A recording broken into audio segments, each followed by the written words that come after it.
Hey, welcome back. This is Hipster GW. Welcome back to Hipster Codes. We're going to talk more about doing random things in Python. And by random things, I mean using the random module. I have a video where we went over creating random numbers, both integers and floats. If you want to check that out, you can look at the description below. But I wanted to show off a few other pieces of functionality within the standard library random module. Again, standard library means that you can just do import random. You don't have to pip install anything, and it should work right out of the box, specifically with Python, probably 3 and above. I don't know when it was introduced, but anything that's been introduced in the last several years, you should be good to go. So what else could we do other than generating random numbers? Because that really lets us do a whole bunch of things in Python. Well, you could use it to, say, select a random element from a list. But why would we go about using the random integers functionality when we could use the random choice functionality? So let's have a list here. Just call it my list. I don't know. Let's give it numbers, I guess. I'm not thinking very creatively today, so we'll just have a list of numbers 1 through 6, and let's print. Or here, let's get a random element. And let's use the random.choice function or method. And this is going to take a sequence, which is, a list or some sort of iterable, right? You can give it a tuple or something like that. And so we'll just include my list. I accidentally typed an extra letter. Let's go ahead and then print our random element. And let's run down here our script. You can see we got 1, 3, 4, 5. Okay. It's just a coincidence that it's going in order, I promise. I mean, look, it skipped 2, so it's not completely random. It's not completely non-random. That's really weird, whatever random things do that. We just keep getting, there we go. We finally got 2 after like 170 instances. But yeah, obviously the choice method will take in a list or some sort of a sequence, and it will give you one random element that you can then assign to a variable if you so choose. But it doesn't manipulate the actual list. So, if we went and printed my list before and after, you would see my list is exactly the same. It hasn't been mutated at all, which is, of course, why you could use a tuple. Let's go and mute out my print statement there. You can also use the choices, and what this is going to do is it's going to return, I think, a list of randomly selected elements from another sequence or list. So if we wanted to say random, let's do this plural. So I'm going to say elements, and we'll do random.choices.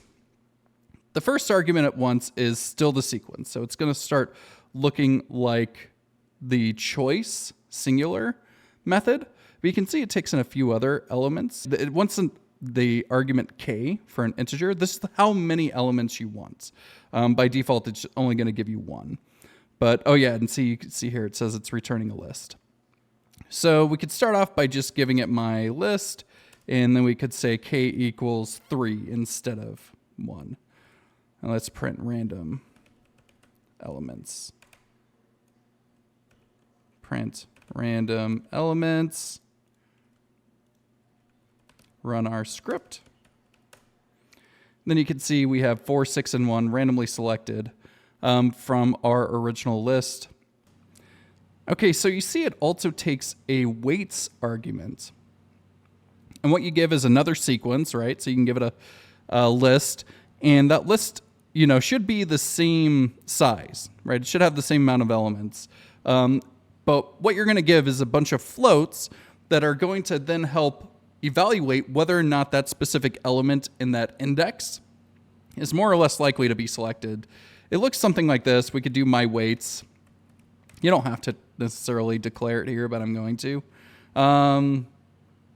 Let's, make 1, 1, 2, can be selected half as often. 3 can be selected a quarter, as often as 1. And then we can make 5 and 6 very unlikely to be selected. So we'll do 0, 0, 0, 1. And you want to make sure that you include this in the weights argument. So you'll say weights equals, it's a keyword argument. You know, you could just declare the list here, but since we declared it up there, we can call my weights. And now you will see it's actually going to select our 10 values. I changed the amount of elements to 10. It's going to select our 10 values based off of these weights. And remember, these weights, since this is the 0th index, it matches up with this 0th index. And we have 6 elements, so it should start to make a little bit more sense. You can see we have 1 selected several times. We don't have 5 or 6 selected at all because the chances of them being selected are 1 in, what is this, 1,000? 10,000? Is that right? 4 is 1 in 100. Look, we even got 4, even though it's 1 in 100. Is that right? I think that's right. I'm not great with math, but that's essentially how you can make it more or less likely that certain elements are selected from inside your new list within the choices module.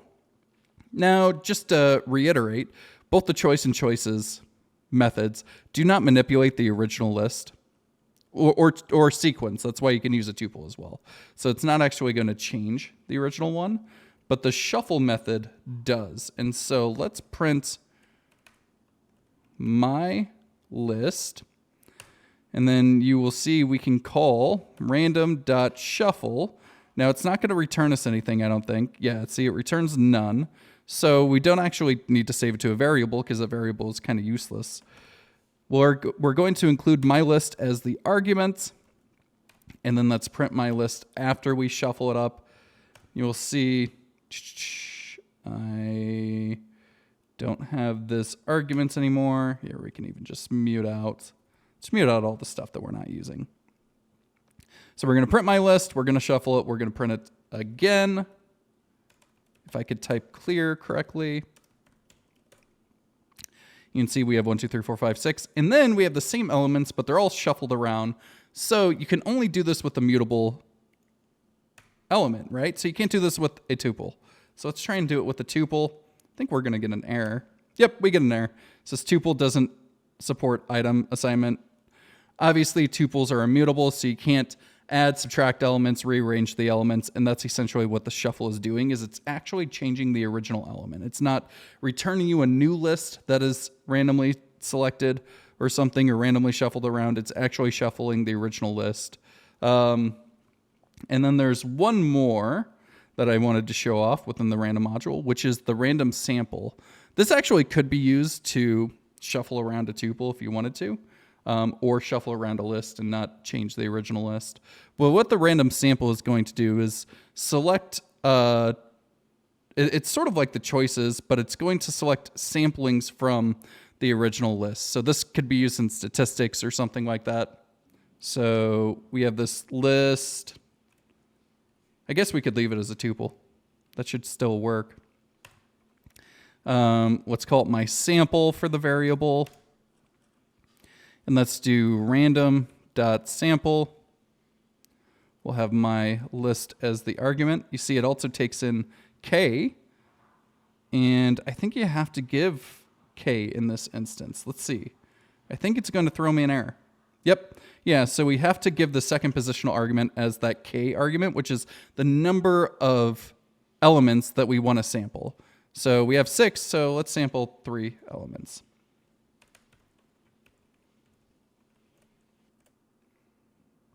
Then you can see we have 5, 2, and 4 randomly selected from our tuple. It returns it as a new list, though.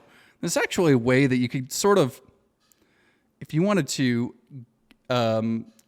manipulate a tuple and shuffle it around if for some reason you wanted to. Because we could just give it the length of... Oh, I keep calling it my list. Right. That's a bad name, since it's a tuple. It's an incorrect name. So now we could give the original sequence as my tuple, and then the amount of elements we're going to get is the length of my tuple, which is, of course, just going to be the same elements, and it's going to select them randomly. And so let's see what we get. You can see we get the original list, but it looks like it's been shuffled around, but we get a list here returned. So we could actually say my sample is equal to my sample, but now we're forcing it to be a tuple. So you can see if we wanted to, we can't manipulate the original tuple. So we're never manipulating the original list, but we're getting a new list that is a bunch of rearranged values, or actually a new tuple, I guess, that are a bunch of rearranged values. Of course, it returns it as a list, and then we force it into a tuple. So before I forget, I wanted to show how you could actually utilize a little bit more effectively using the choices method. Like why you might actually want to use the weights argument. Like what is a good circumstance? So I'm going to mute out all of these. I'm going to go down here. Let's say that we're creating a video game or something, and there's a chest that has a random item in it, and the item is some sort of armor, but we want some armor to be more likely to be randomly put in that chest than others, right? That might be a good use of, having a weighted system where you're randomly selecting, this particular armor. So we could say, we have a list of my armors, and I'm just thinking of Elder Scrolls. So let's say like leather armor, and then we can have some steel armor that'll be a little bit less likely. And then let's say, was it like dragon bone armor? The one where you literally like took the dragon bones and made armor out of it? It's been so long since I played it, I don't remember. So let's just say that we have that, and then let's weight it. So we can say armor weights, and then that first element will be the most likely. The second will be less likely, and let's say the chances of getting the dragon bone armor is like 1%, essentially. I think it's slightly less than 1% the way that it works, but the chances of it in comparison to this are significantly less. So now what we could do is we could say, okay, item, chest item is going to be equal to, and then we can call the choices. But what we can do is we can give it our armors. So we can give it the weights, and we'll give it armor weights because it's this list here that we created. And let's have it select only one element. And then let's see what we get. We'll print the chest item. You know what? This is a list, so let's get at the 0th index. Or we could do that over here. Let's do chest item here, and let's select the 0th index on the end of this.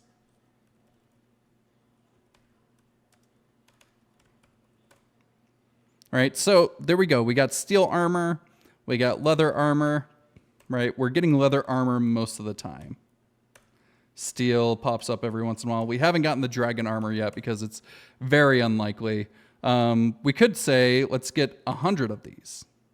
Right? So this actually will be a list. We'll want it. So we'll say chest items. And so we'll get 100 items in the chest. And now let's see what we get. And now if we look through it, we see a bunch of leather armors, a couple of steel armors scattered around. I don't see any dragon armors. The way that we could be sure to know if there's dragon armors is we could import, we could say from collections, import the counter, and then we could create a counter. If you have any interest in seeing a video on using the counter, it's pretty easy to use. You can just give it some sort of a sequence, and what it's going to do is return you. It's not technically a dictionary, but it looks like a dictionary, and it shows you how many unique values you have. So we have 81 occurrences of the leather armor, 19 of the steel armor. So we didn't have any. Let's do it again. We didn't have any dragon bone armor. Let's do it 1,000 times, because then we'll hopefully for sure get some dragon bone armor. Yep. So we got dragon bone armor 4 times. If we opened 1,000 chests, we'll get 4 dragon bone armor occurrences. So yeah, so that's an example of how and why you might actually have weighted values. One more thing is you kind of don't even have to have like 2 separate lists. Let's say that we wanted to have a list, and then we could have dictionaries, right? And then the dictionaries, we could have the name of an armor, and then that could be leather armor. And then we could give it a weight value. And let's put 1 in again. So we'll use that value. We'll do a name. I'm just going to type it. Steel armor. And the weight is what do we say, 0.25. And the weight, once again, will be 0.01. Let's clean this code up a bit. We don't need this list anymore. So now that we have it all contained inside my armors, right, our choices, we could actually use my armors and it'll select a random element. But what we really want is just the names. So we could actually create a list comprehension here. And if you want a video on list comprehensions, let me know. You could probably look it up pretty easy, but you can actually create a list without doing several lines of doing a for loop and then appending to a new list. You could just create a list right here. And the way it would work is looks like a reverse reverse for statement. So a for statement would say, or a for loop would say, for armor in armors, and then you would do something in a different line where you would say, you know, armor at the name, you know, or in my armors, I should say.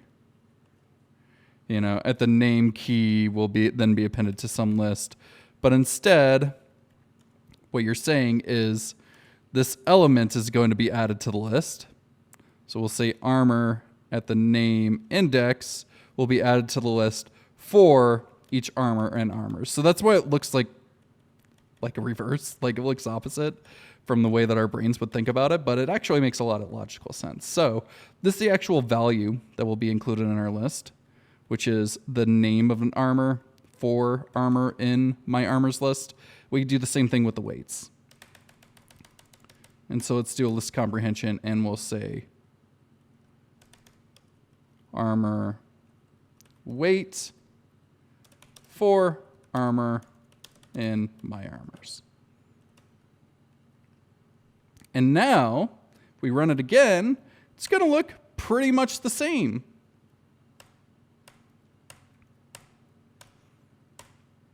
Right? All these are looking somewhat the same. Now, of course, the values change just a little tiny bit, but, you know, whenever we're doing a large sample size, which 1,000 is large enough that, you know, it's a pretty decent sample size, we're not getting a ton of variation. So the dragon bone armor, you know, 10 is the largest value we've gotten. 0 was the smallest. Of course, we're sticking around 200, around 800 for the leather armor. So because we have a large enough sample size, it's actually doing a pretty good job at keeping the values somewhat the same.